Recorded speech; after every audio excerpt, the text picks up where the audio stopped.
Chers amis, un jour dans la ville de Pressbourg, il y a un homme qui était réputé pour être un homme extrêmement riche, qui s'est rendu chez le Khatam Sofer, le grand Khatam Sofer, le grand de la génération.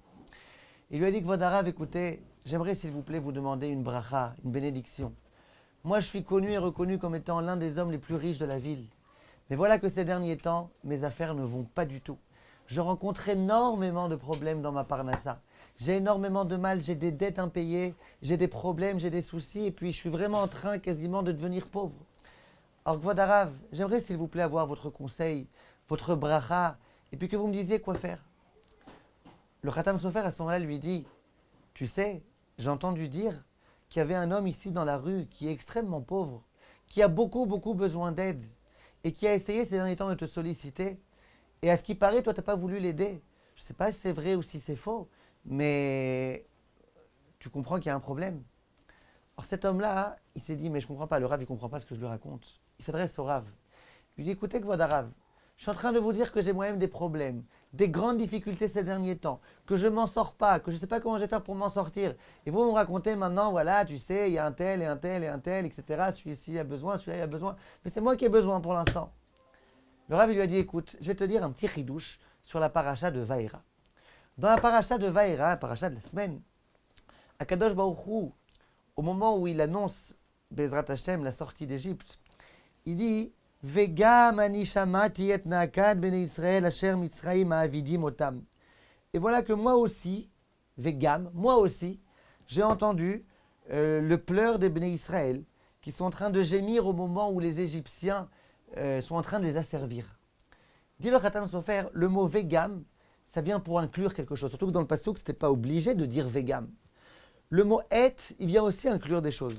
Alors c'est quoi Vegam anishamati et naakad bnei Israël? Qu'est-ce que ça vient inclure tout ça? Dit le Khatam Sofer, je vais te dire. Au moment où il y avait un juif qui était en train de se prendre des coups en Égypte, il criait, il gémissait. Celui d'à côté, il se prenait lui aussi des coups. Mais quand il gémissait pas simplement pour les propres coups qui venaient de se recevoir. Il gémissait aussi à cause des coups de l'autre. Et le troisième et le quatrième. Et chacun pleurait, pas simplement pour sa situation infernale et insupportable, mais aussi du fait que ses frères étaient dans cette situation infernale. Et donc du coup, c'était un pleur qui englobait le pleur de tout le peuple juif. Akadosh Baruch Hu, il dit Vegam et naakat. Moi, j'ai entendu ce pleur-là, c'est-à-dire que chaque pleur individuel, je le regardais comme étant un pleur collectif. Et c'est grâce à ça, entre autres, que j'ai eu de la peine et que j'ai pris en pitié le peuple juif. Dit le Khatam Sofer, quand un juif était dans la détresse, il pouvait dire si je pleure pour moi.